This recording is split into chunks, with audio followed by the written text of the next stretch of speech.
사도행전 28장 1절에서 10절까지 말씀 한 절씩 교독하겠습니다. 우리가 구조된 후에 안즉 그 섬은 멜리데라 하더라.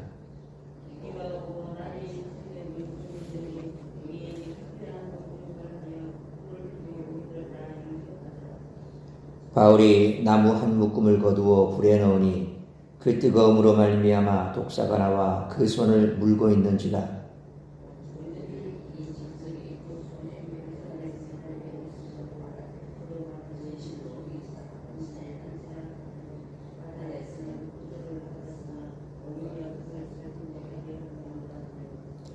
바울이 그 짐승을 불에 떨어버리며 조금도 상함이 없더라.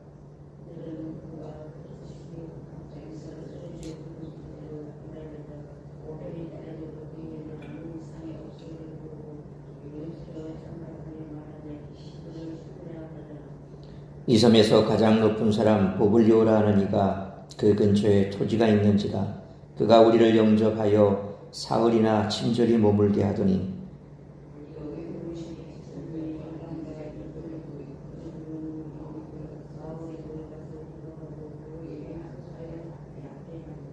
이러므로 섬 가운데 다른 병든 사람들이 와서 고침을 받고 후한 예로 우리를 대접하고 떠날 때에 우리 쓸 것을 배에 실었더라.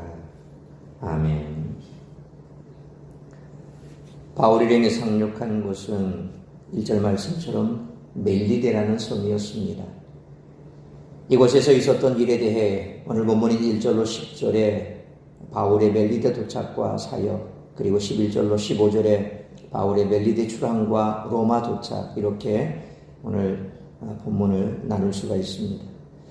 오늘 본문은 특별히 세 사건을 다루는데 1절로 2절은 원주민들의 특별한 영접을, 3절로 6절은 바울에게 일어난 특별한 일을, 그리고 7절로 10절은 보블리오와 멜리데 주민을 대상으로 한 바울의 특별한 사역을 다루고 있습니다. 이와 같은 오늘 본문은 복음이 문명 밖의 세계에 찾아가 구원을 이루는 모습을 보여줍니다. 이때 두 가지 특징을 관찰할 수 있습니다. 첫째로 경험과 상식을 넘어선 초월적 실제를 만나게 한다는 것입니다. 사도행전을 읽는 독자들은 폭풍 이후의 일들이 현실이 된 것을 압니다. 그러나 멜리데 원주민들은 모릅니다. 이들은 바울 일행, 율리오와 군인들, 시리아 팔레스타인 죄수들과는 다른 말을 썼으므로 의사소통이 되지 않습니다. 하지만 엄청난 태풍에 많은 인원이 구조된 것을 놀라워했을 것입니다. 평소와 다른 환대가 이를 방증하죠. 그런데 기적은 계속됩니다. 독사에 물렸으나 붓거나 죽지 않는 사람, 그들의 신관을 흔드는 사람이 앞에 있는 것입니다. 이것은 바울의 비범함이 아닙니다. 부활하신 주님은 바울을 부활 복음을 다루는 그릇으로 삼으셨습니다. 이것은 복음 안에 있는 부활의 세계의 실제라는 것이죠. 그래서 부활 복음이 전해지는 곳, 특별히 요즘도 그렇습니다. 오지에 선교지, 그런 곳에는 병원이 없습니다. 또 특별한 치료약도 없습니다. 그래서 그런 경우 선교사님들이 참 많은 체험들을 하시죠. 자녀들이 아파서 밤에 열이 펄펄 납니다. 병원에 갈 수도 없습니다. 오지 같은 경우에는 그래도 경비행기가 와야 병원을 가든지, 또 차로 가도 몇 시간씩 달려가야 병원을 가고, 한밤중에 그렇게 되면 방법이 없죠. 그럼 어떡합니까? 그냥 목회자, 우리 선교사님 부부가 무릎 꿇고 하나님 앞에 기도할 수밖에 없습니다. 근데 놀랍게도 그렇게 기도하니 아이가 씻은 듯이 열이 내려가는 거예요. 이제 그런 체험들을 하죠. 근데 이제 그런 선교사님 부분들이 안식일을 맞아서 국내로 들어오십니다. 또 어느 날 갑자기 밤에 막 열이 납니다. 요즘에 가까운데 병원이 응급실이 다 있으니까 그때는 다른 것도 없죠. 둘러내고 그냥 아이 데리고 병원에 가는 겁니다. 그러니까 이게 참 현실과 또 그곳의 차이죠. 우리가 있는 현실은 그저 아프면 병원에 가면 되는데, 그러니까 그때는 1차적으로 먼저 병원을 찾고, 오지에 가면 병원이 없으니까 1차적으로 하는 게 기도입니다. 바울 같은 경우도 바로 그런 경우죠. 그러니까 우리가 바울에게서 무슨 비범함이 나타난 것이 아니라 하나님께서 그런 복음이 전해지는, 이 부활의 복음이 전해지는 곳에 역사하시는 역사라는 겁니다. 오늘도 바로 그런 역사들은 실상 우리가 평범하게 접하지는 못하지만 이런 영적인 세계 속에서 그런 일들은 많이 일어나고 있습니다. 둘째로 복음을 전할 때 기적과 치유가 동반된다는 것입니다. 바울은 버블리오의 부친과 멜리데 섬 사람들을 안수하고 치유했습니다. 이것은 4장 30절 말씀에 손을 내밀어 병을 낫게 하옵시고 표적과 기사가 거룩한 종 예수의 이름으로 이루어지게 하옵소서 하더라 라는 말씀처럼 오순절날 사도들과 예루살렘 공동체가 하나님께 기도한 내용이며 베드로와 사도들, 스데반, 바울 등 복음 전도자들의 말씀 사역과 함께 나타난 일들이었습니다. 성경은 이것을 표적과 기사라고 부릅니다. 이것은 복음이 소개하는 예수 그리스도를 통해 완성된 하나님 나라의 능력과 실체를 가리키는 그런 역할을 합니다. 따라서 복음과 치유를 분리해 생각할 수 없습니다. 마샬은 멜리데 사역에서 바울의 복음 전파에 대해서는 한마디도 없고 바울을 통해 제공된 서비스에 대한 감사 외에는 어떤 것도 기록되지 않았다라고 그렇게 평가합니다. 그러나 이 평가에는 복음이 비문명권에 들어갔을 때의 반응에 대한 이해 부족으로 옳은 평가라고 할 수 없습니다. 이들의 존경과 친절, 물질적 지원은 그들의 은혜로 복음에 반응한 것이죠. 사실 말이 다릅니다. 소통할 수 없습니다. 그러니까 그 짧은 시간 안에 그들에게 그 복음을 전한다는 것이 쉬운 일이 아니죠. 그런데 그들이 오늘 본문에도 나타나는 것처럼 바울을 뭐라고 봤습니까? 신이라고 봤다는 거죠. 그러니까 바울에게서 나왔던 그 놀라운 능력들, 그 능력들을 통해서 바울이 그들이 섬기는 신과 다른 차원의 신을 섬기고 있구나. 그래서 마치 아덴에 갔을 때 그 수많은 신전을 바라보면서 너희가 알지 못하는 신에 대해서 내가 설명을 하겠다라고 접근을 하면서 천지만물을 창조하신 하나님과 구속사역에 대해서 그들에게 설명했지 않습니까? 그것이 가능했던 것은 바울은 그들이 쓰고 있는 언어를 할 줄 알았거든요.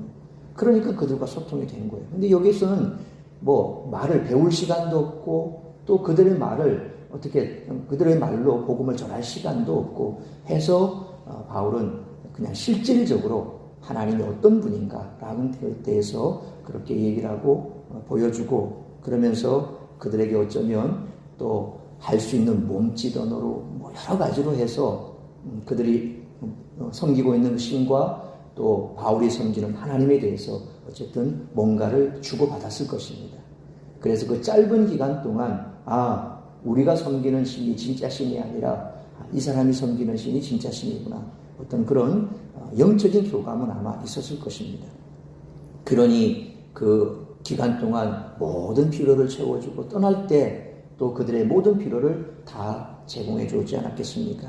그러니까 바로 마샬이 이해하지 못했던 것은 이와 같은 비문명권에 그들이 보여준 반응, 그것이 바로 복음에 대한 어떤 이 반응이다라고 보는 것이 맞을 것입니다. 그것이 바로 오늘날도 이렇게 선교사의 현장에서 벌어지는 똑같은 일인 거죠. 하나님의 사람들은 하나님의 권능을 세상 사람들에게 전달하는 역할을 합니다. 하나님은 바울의 말을 듣지 않는 자들이 파손을 당하게 하시고 바울의 말을 들음으로써 구원을 얻게 하셨습니다.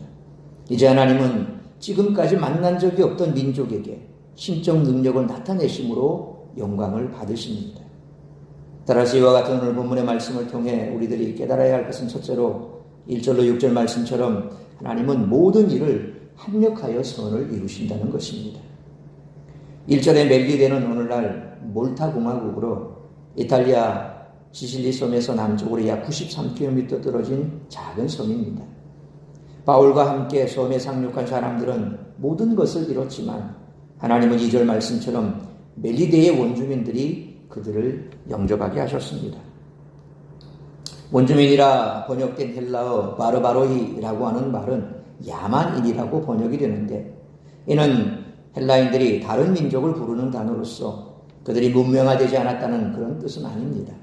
3차 전도 여행을 마치며 바울은 고린도에서 로마서를 기록하며 로마서 1장 14절에 헬라인이나 야만인이나 다 내가 빚진 자라 그렇게 썼는데, 그래서 이제 하나님은 바울에게 야만인에게 복음을 전할 기회를 얻게 하신 것이죠.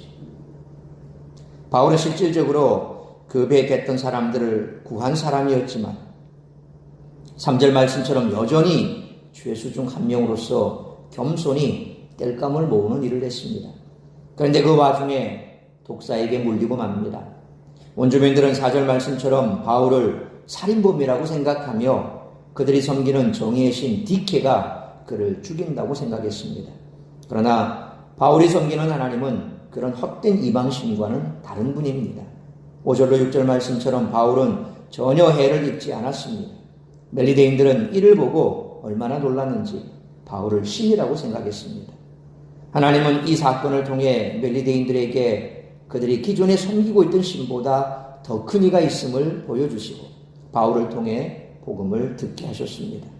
그러므로 하나님은 바울이 쓴 로마서 8장 28절 말씀대로 모든 일을 통해 합력하여 선을 이루심으로 하나님의 뜻대로 순종하며 하나님의 영광을 드러내는 삶을 살아가는 우리 모두가 되시기를 축원합니다.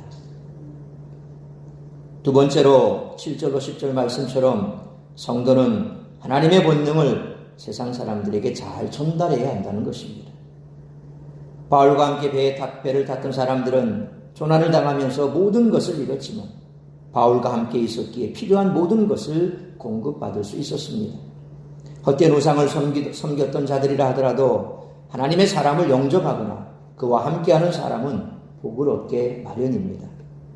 7절로 8절 말씀처럼 멜리데인들의 대표 보블리오가 바울 이름을 영접하자 하나님은 바울을 통해 그의 부친을 낫게 하시는 은혜를 베푸셨습니다. 사실 보블리오뿐만 아니라 9절 말씀처럼 바울 일행에게 친절을 베푼 멜리데 모든 사람들이 역시 하나님의 은혜를 얻을 수 있었습니다. 또한 이를 통해 바울과 함께 배를 탔던 모든 사람들도 은혜를 얻었습니다. 멜리데 사람들은 바울을 통해 병고침을 받은 후에 10절 말씀처럼 모두에게 후히 베풀며 떠날 배와 항해 중에 쓸 모든 것들을 마련해 주기까지 합니다. 바울은 하나님을 잘 안다고 했던 유대인들로부터는 배척을 당했지만 하나님도 율법도 전혀 알지 못했던 멜리데의 야만인들에게 영접을 받았습니다. 유대인은 하나님의 은혜로부터 스스로 멀어졌지만 로마인과 야만인은 하나님의 은혜를 누리는 역사가 일어납니다. 우리 그리스도인들은 바울과 같이 우리를 영접하는 자들에게 하나님의 복음을 전하는 사명을 감당해야 됩니다.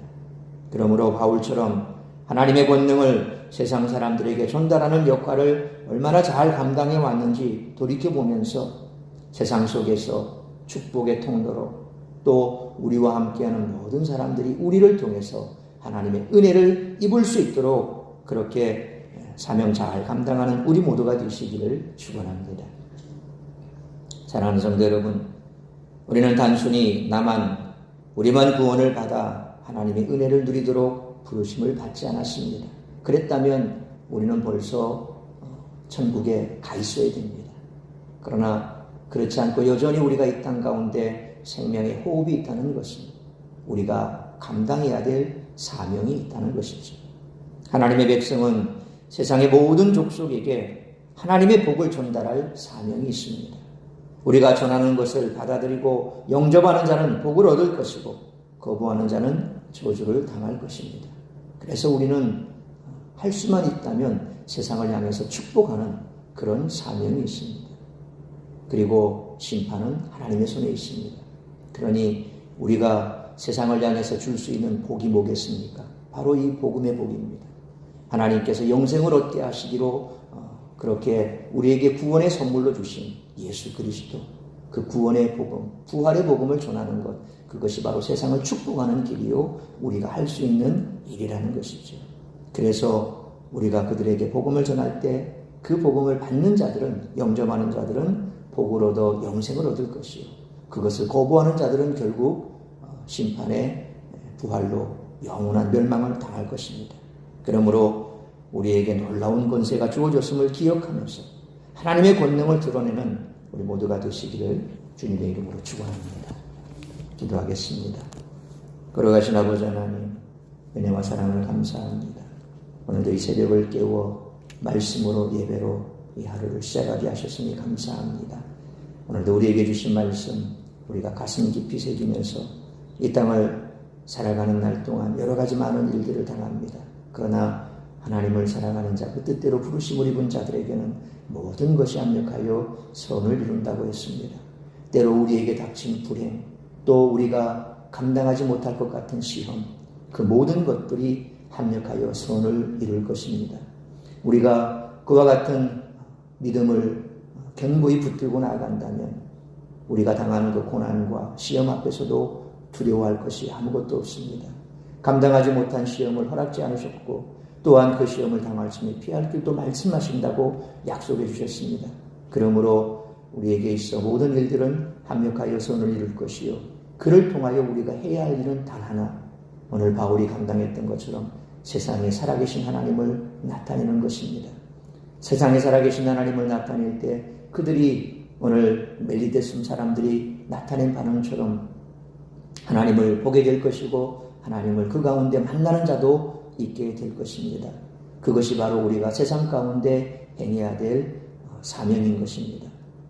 될 수만 있다면 세상에 이 영생의 복음, 구원의 복음을 잘 전하는 자가 되어야 할 줄 믿습니다. 어렵고 힘든 삶 속에서 불평하고 원망할 것이 아니라 이 일을 통하여서 하나님의 영광이 드러날 것을 기대하고, 뿐만 아니라 우리가 우리 주변의 많은 사람들에게 하나님의 축복의 통로가 될 때 그들 가운데 주께로 돌아와 영생을 얻는 자들이 나타나게 될 것입니다. 그리함으로 우리가 있는 그곳이 축복의 통로가 되고, 우리가 있는 그곳을 하나님께서 은혜 베푸는 통로로 삼으실 수 있도록 날마다 말씀 가운데 깨어있고 기도 가운데 깨어있어 하나님의 뜻을 잘 세상 가운데 전파하고, 또한 그 뜻대로 준행하며 살아가는 우리 모두가 될 수 있도록 오늘 이 아침에도 성령으로 충만케 하여 주옵시고, 다시 한번 우리의 삶의 모습들을 돌이켜보는 복된 시간 되게 하여 주옵소서. 이 모든 말씀 우리 주 예수 그리스도의 이름으로 기도하옵나이다.